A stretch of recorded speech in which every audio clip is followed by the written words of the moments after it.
Procesos en los que intervienen la búsqueda de la identidad social. En la búsqueda de la identidad social intervienen tres procesos: procesos individuales, procesos grupales y procesos macrosociales del contexto social.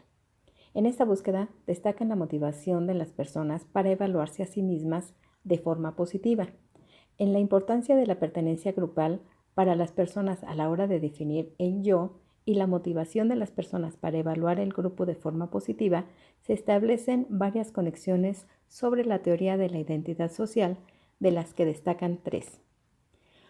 Una relación de antagonismo entre la identidad personal e individual, la estrecha dependencia mutua entre la identidad social y el contexto social, y las creencias en que las posiciones de un grupo de los demás son estables y legítimas.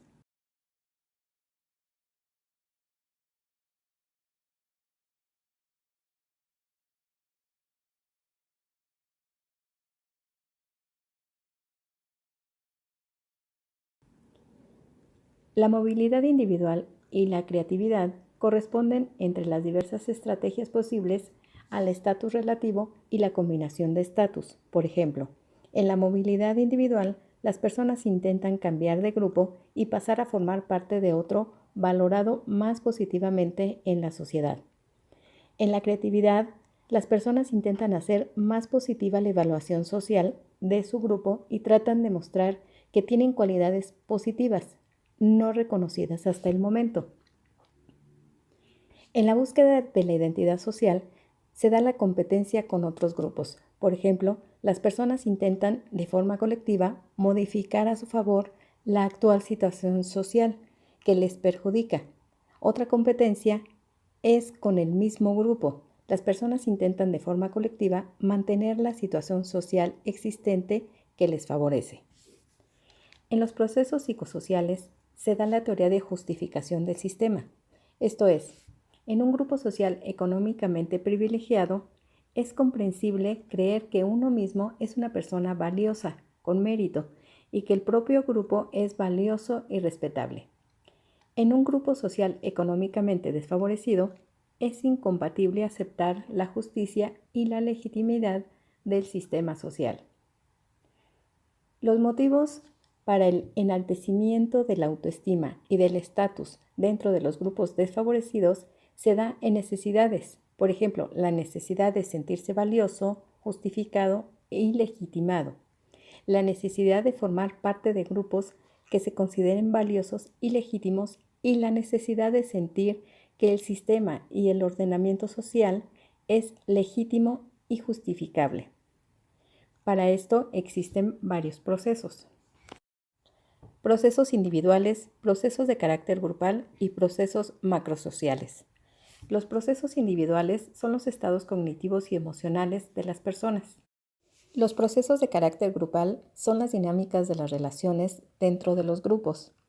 Los procesos macrosociales se desarrollan entre las condiciones impuestas por las exigencias materiales e ideológicas del sistema global. Las teorías de los procesos se desarrollan en fases. En la primera fase se intenta demostrar que dentro del propio grupo desfavorable interioriza su propia inferioridad, teniendo favoritismo hacia el exogrupo o grupos exteriores, como el ejemplo de los italianos. Los italianos del sur tienen una posición de menor éxito social y económico que los del norte. La segunda fase es crucial en el desarrollo de la teoría de la justificación del sistema, ya que en ella se trata de demostrar que las personas manifiestan estereotipos y prejuicios que sirven para desfavorecer y prestar apoyo al mantenimiento del sistema social en el que vive. Por ejemplo, los italianos del norte son más competitivos que los del sur. En la tercera fase se analizan los conflictos del grupo y los motivos de su justificación. En los grupos de bajo estatus existen ambivalencia menor que en los grupos de alto estatus. El resultado de la combinación de elementos positivos y negativos es una evidencia clara a la falta de consistencia, lo que puede provocar aumento en los grupos de bajo estatus y disminución en los grupos de alto estatus. Para medir la ambivalencia, se suele utilizar escalas unipolares con rasgos positivos y negativos. En las escalas bipolares, los rasgos se ubican sobre una dimensión evaluativa continua.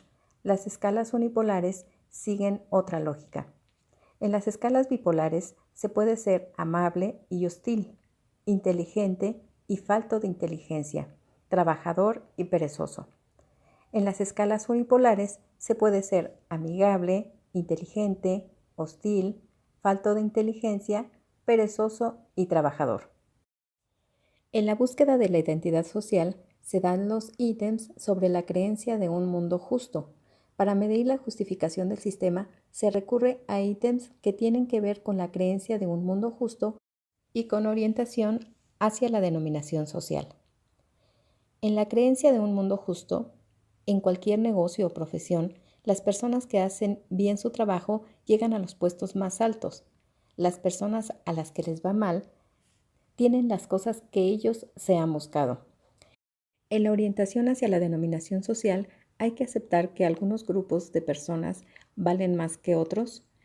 Los grupos superiores deberían dominar a los inferiores. En los procesos psicosociales existen formas complejas que intervienen y modifican dichos procesos. La mayoría de las sociedades actuales presentan como rasgo estructural la dominancia masculina. La estructura social, con su claro dominio de lo masculino sobre lo femenino, determina en gran medida las relaciones entre sexos. El sexismo es el componente hostil que hace referencia al sexismo tradicional, basado en una supuesta inferioridad de las mujeres como grupo. El sexismo benevolente expresa un deseo por parte de los hombres de cuidar a las mujeres, protegerlas, adorarlas y situarlas en un pedestal. Es un tipo de prejuicio basado en una visión estereotipada y limitada, pero con un tono afectivo, positivo y unido a las conductas de apoyo. En la estructura social legítima se da el silenciamiento de las mujeres como la teoría del grupo enmudecido. En esta, la dominancia masculina ejerce su influencia en el sistema de lenguaje ideado por los hombres para representar sus propias experiencias. Como consecuencia, las mujeres tienen que descubrir sus experiencias a partir de un lenguaje creado por el grupo dominante, por lo que se ven limitadas las descripciones de sus vivencias y disminuye su elocuencia. Esto es, en pocas palabras, el argumento básico de la teoría del grupo enmudecido.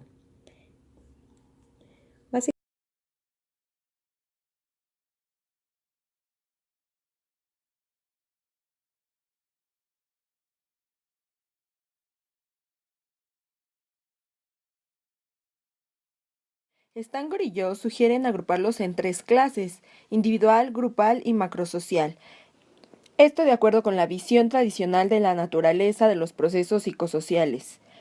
Los procesos de naturaleza individual corresponden a la estereotipia individual, conductas idiosincrásicas y autoestima personal. Los procesos de naturaleza grupal incluyen la estereotipia grupal, que quiere decir que es compartida, conductas grupales, que son uniformes, y autoestima grupal, que también es compartida.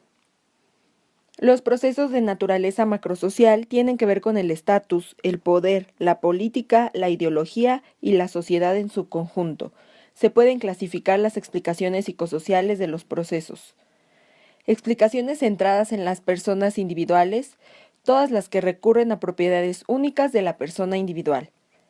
Las explicaciones centradas en los grupos son aquellas que recurren a propiedades de la conducta grupal. Cuando hablamos que la dominancia masculina da lugar al paternalismo dominante, el paternalismo benevolente, el sexismo hostil y benevolente y la existencia de un grupo enmudecido son explicaciones que se centran en procesos macrosociales. Cuando hablamos de interconexiones entre procesos, hablamos de las características más definitorias de la psicología social. Hay 9 interconexiones diferentes. 1. Los efectos de la persona individual sobre procesos individuales. Esta es la estudiada con más frecuencia. Uno de los ejemplos es que la persona se atribuye los éxitos de su conducta mientras que atribuye a otras sus fracasos. Es decir, la motivación individual de autoensalzamiento genera un sesgo atributivo también individual. 2. Efectos de la persona individual sobre los procesos grupales. Se destaca la investigación clásica de los estereotipos en la que se pide a personas individuales que expresen sus creencias sobre grupos de personas. También el estudio de los sesgos cognitivos en cognición social, donde se suele partir del supuesto de que las personas cometen errores en las percepciones de los grupos debido a déficits cognitivos o a preferencias de tipo personal. 3. Efectos de la persona individual sobre procesos macrosociales. Aquí destacan estudios de Lerner sobre la creencia de en un mundo justo que muestran las tendencias de las personas individuales a defender que los resultados que las personas obtienen en la vida son justos.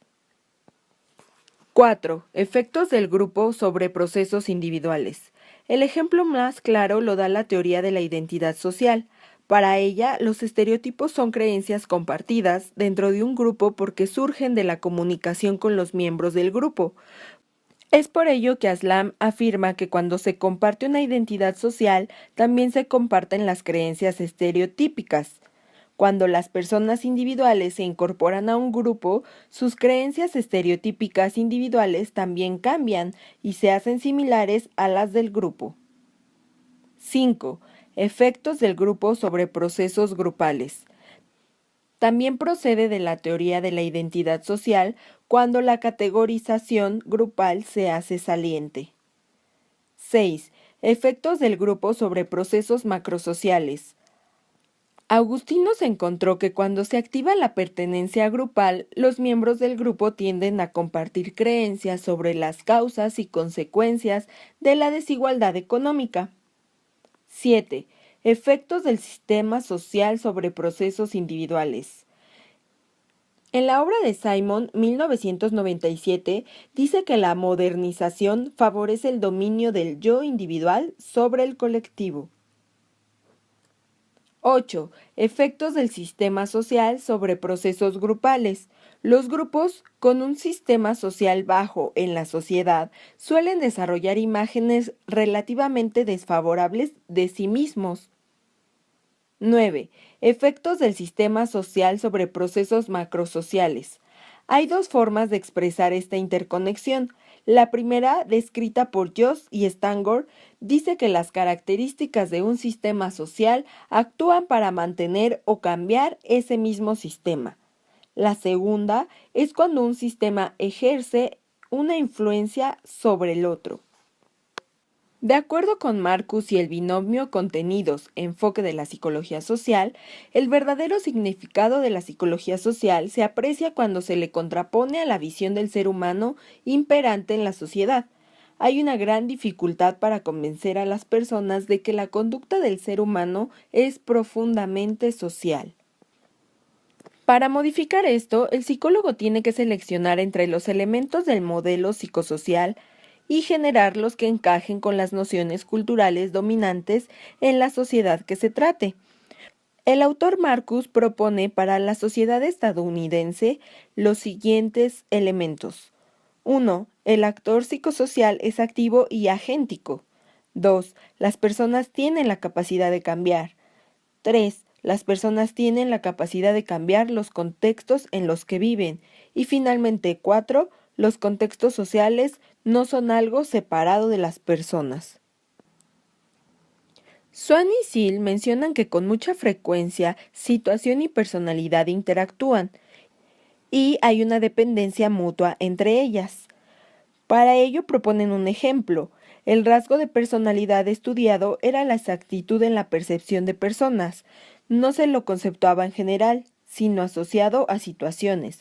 El razonamiento de base era que es habitual que las personas negocian sus identidades específicas de relaciones. También mencionan que la imagen que presentan a los otros depende de quiénes sean esos otros y de la situación en que se esté interactuando con ellos. Si esto es así, es preferible pensar en la exactitud, en la percepción no como un rasgo general aplicable a la percepción de cualquier persona en cualquier situación, sino como el acierto al momento de estimar las conductas de las personas que se perciben en los contextos locales que se comparten con ellas.